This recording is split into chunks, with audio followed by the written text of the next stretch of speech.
बोला काय आला का काळ? नाही. मग कधी येणार? तो काळ आहे, भाजीवाला नाही ओरडत यायला. मी मस्करी करत नाहीये तनिष्का. तुझा प्रश्नच तसा होता.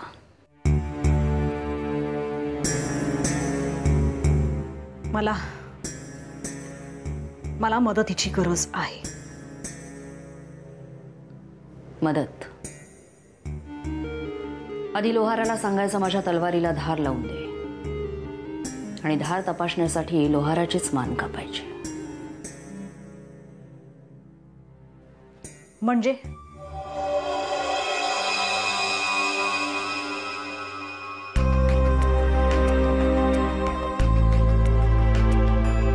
किमान आत्तापर्यंत 100 वेळा तरी मला मनातल्या मनात मारून झालं असेल ना. लोकांची मनं पुस्तकासारखी वाचायची सवय आहे मला. तुझ्या मनाचं पुस्तक वाचून सावध झालीये आणि म्हणूनच तुला वाट पाहायला लावतीये असं समज.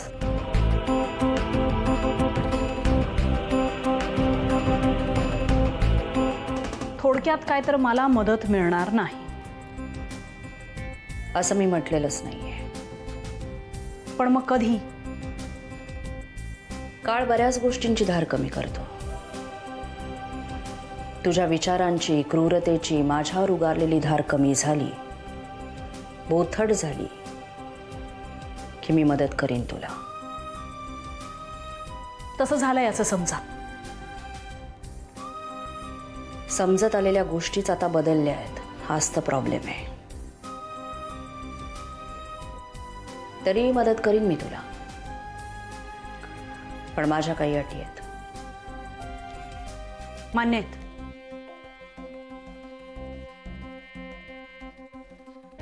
ऐकून घ्यायच्या आधीच? हो. ठीक आहे.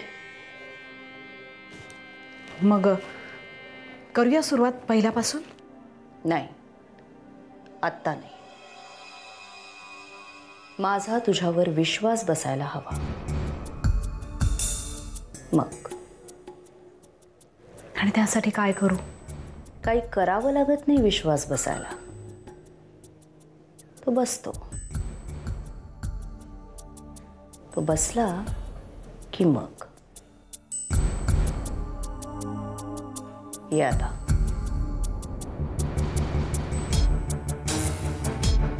खूप माज आहे ना तुला. सुलेखा सहन करतेय, इंदुमती नाही करणार.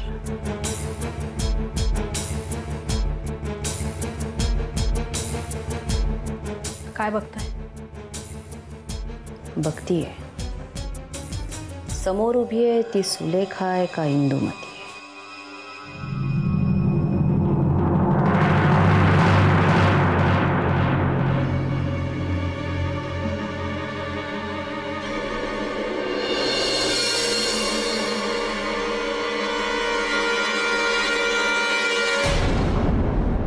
Nice to see you after a long interval, Mr. Shastre. बोला. ॲक्च्युली मध्यंतरी घटनाच अशा घडल्या की मला वेळ नाही मिळाला. I can understand. कशा आहेत मिसेस शास्त्री?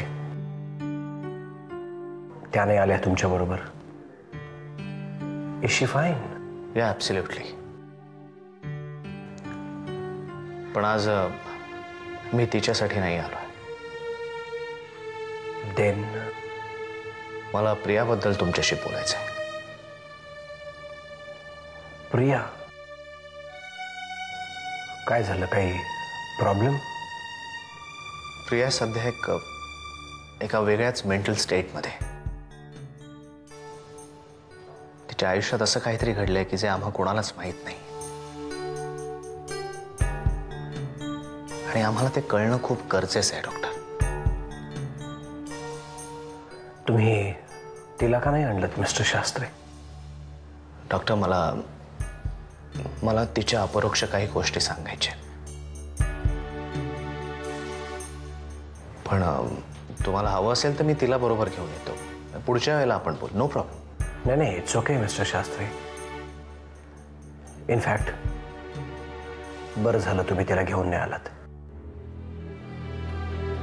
काही गोष्टी मला आधी जाणून घेणं खूप आवश्यक आहे. त्यामुळे मला तिला समजून घ्यायला बरं पडेल.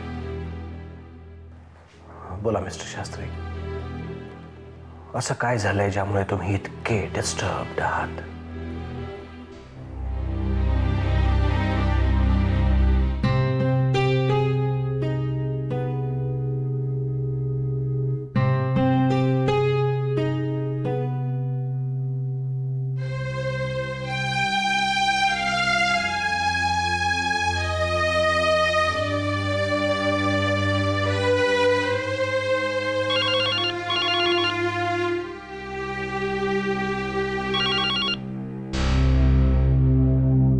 हॅलो. हॅलो मम्मा, प्रिया बोलते. कशी आहेस प्रिया? बरी आहे मम्मा. मला दादानी सगळं सांगितलं.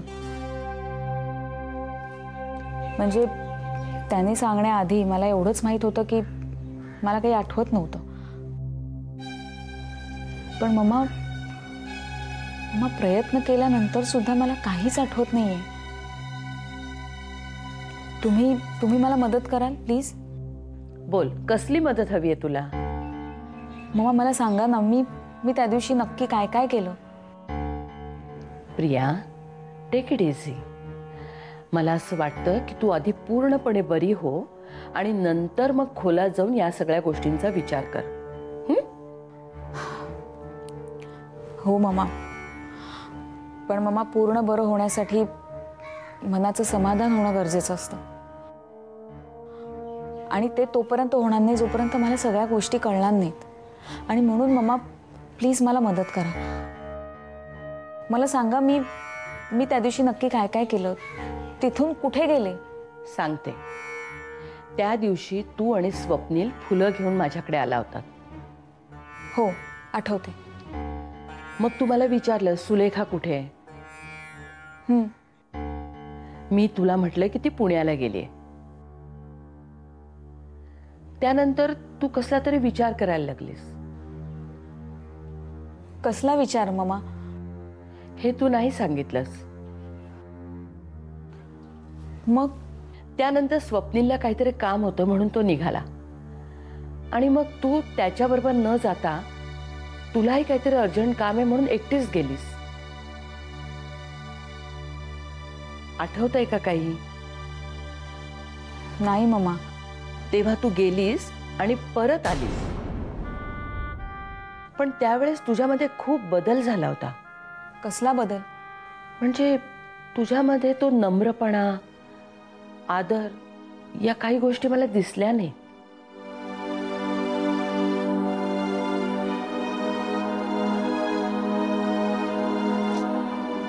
पण मम्मा हे सगळं मला का नाही आठवत आहे? म्हणून म्हणत होते नको विचारूस काही, कारण तू पुन्हा विचार करत बसणार आणि तुलाच त्रास होणार या सगळ्या गोष्टींचा. मम्मा एक विचारू? म्हणजे मम्मा माझ्यात काही मेंटल डिसऑर्डर तर? असा विचार सुद्धा करू नकोस. तू ॲब्सोल्युटली नॉर्मल आहेस. आणि हे बघ, एक महत्वाची गोष्ट लक्षात ठेव प्रिया, तुझ्यावरचा विश्वास हरवू देऊ नकोस. तो जेवढा भक्कम असेल ना तेवढी तू भक्कम असणार आहेस. काय? होय मम्मा. एक विचारू प्रिया, माहित नाही का पण त्या दिवशीचं तुझं अर्जंट काम हे सुलेखाविषयीचं नव्हतं ना?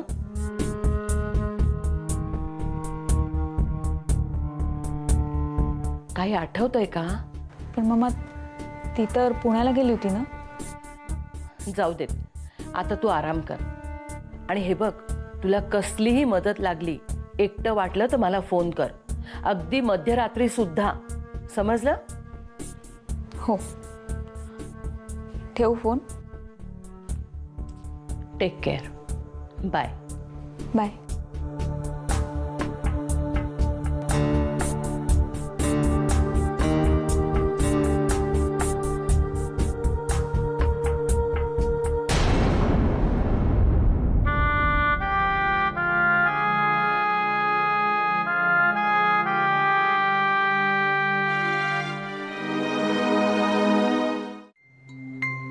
Shocking.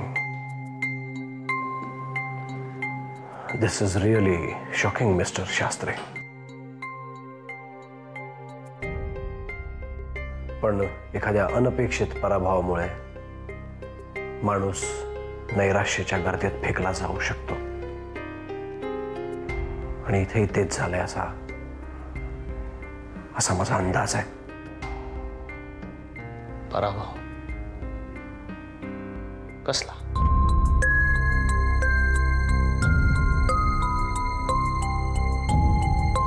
मिस्टर शास्त्री, पराभवाची व्याख्या प्रत्येकाची वेगळी असू शकते.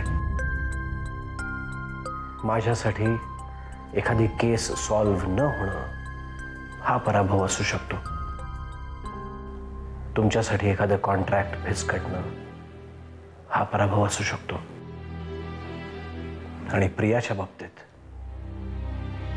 विक्रांतचं एकाएकी निघून जाणं हा पराभव असू शकतो. आणि म्हणूनच तिच्या वागण्या बोलण्यामध्ये तो पराभव डोकावत असेल. आणि कदाचित आणि काय डॉक्टर? कदाचित पराभवामुळे आणि पराभवाबरोबर येणारी भीती, इनसिक्युरिटी, लोनलीनेस याचाही तिला त्रास होत असेल. प्रथमेशच्या बाबतीत ती जे काही बोलली त्यामागे भीती होती. भविष्यात येणाऱ्या आणखी काही धक्कादायक पराभवांविषयीची. आपल्या माणसांना आपल्यापासून कोणीतरी दूर करताय याची. राधा आणि मनीषाची आई यांची भेट ठरल्यानंतर राधाची जी अवस्था झाली ती तिनं पाहिले. तीच अवस्था प्रथमेशची होऊ नये असं तिला वाटणं चुकीचं नाही आहे मिस्टर शास्त्री. पण मग बाकीच्या गोष्टी? ममांच्या बाबतीत जे काही घडलं त्याला त्या एक विस्मृती म्हणत असतील. पण माझ्या मते ही विस्मृती सुद्धा रिकवर होण्याचा एक एफर्ट होता. मिस्टर शास्त्री, मला खटकतात फक्त 2 गोष्टी. तुमच्या आईशी बोललेलं खोटं आणि प्रियाचं तुमच्याशी वागणं.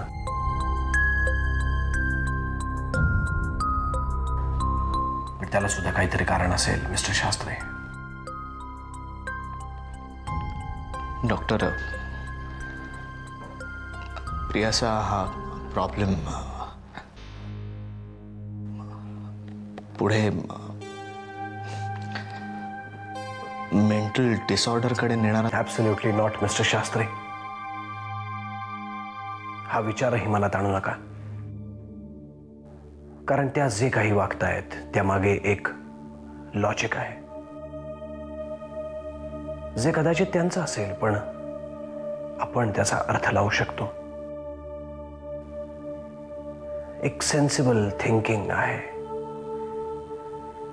आणि आपल्यासाठी त्या सेन्सिबली विचार करतायत हीच जमेची बाजू आहे.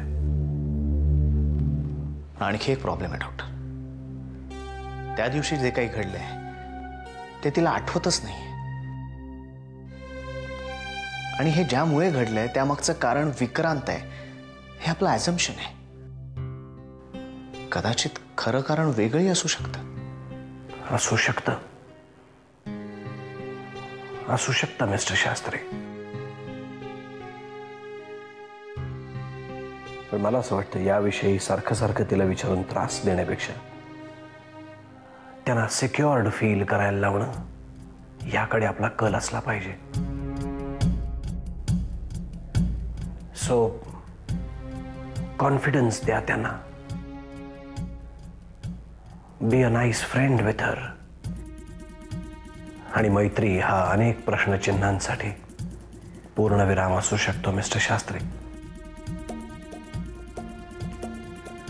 बरं झालं तुम्ही तिला इथे घेऊन नाही आलात.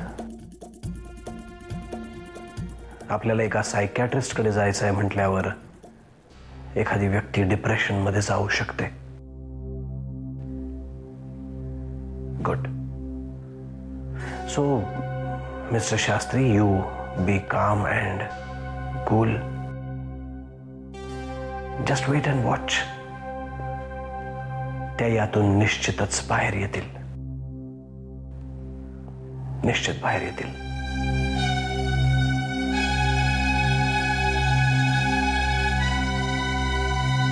Thank you, doctor. Thank you very much. Anytime, Mr. Shastri.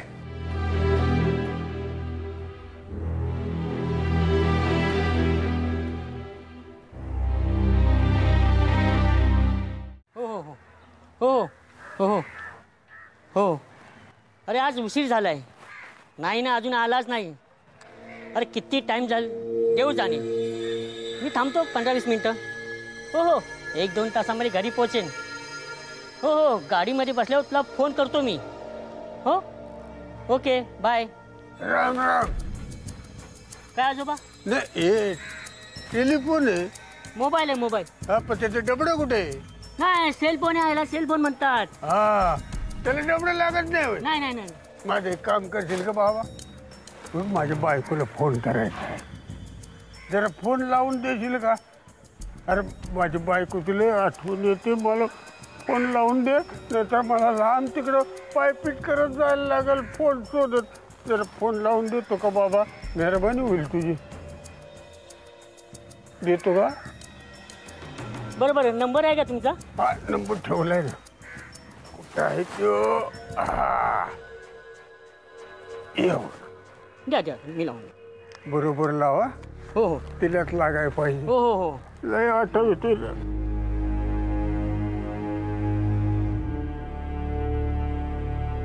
हा घ्या.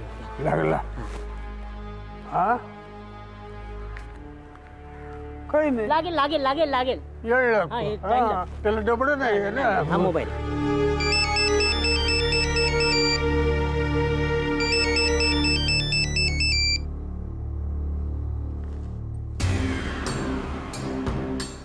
हॅलो कोण? हा मी सोपान. जरा थांबा. सोपान. हॅलो. कुठेस तू? अगं मी बाहेर आलोय. वाड्यावर दिन आलाय.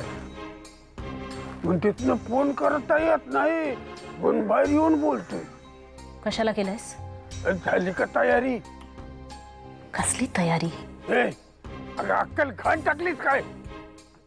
तुला काय सांगितलं होतं? समजून शास्त्री एका जागी जमणार आहेत. एकाच वेळी संपून टाक. अशी संधी. हा फोन कोणाचा आहे? कुणाचा बी असेल. तुला काय त्याचं? मी सांगतो ते आई. या गोष्टी या फोनवर बोलण्यासारख्या नाहीयेत. फोन ठेवा दे. इंदे तू येणार आहेस की नाही ते सांग. मी विचार करीन. तू फोन ठेवा दे. अगं आता विचार केला तर पुढचा जन्म घ्यावा लागल. अशी संधी येत नाही इंदे. शेवटचं सांगतेय सोपान, फोन ठेव. कोणाला कसं आणि कधी संपायचं हे माझं मी ठरवीन. कळलं? ठेव फोन. इंदे मी मदत करीन एकेकाला मारायला. मी मदत करीन.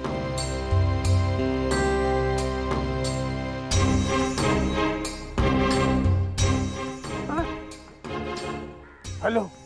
कोणाचा नंबर आहे हा? हॅलो. गेला वाटतं. नवरा बायकोचं बोलणं ऐकलंयस तू? बघ ऐकलंस ते कानातच ठेव. तोंड उघडलंस तर माझ्याशी गाठ.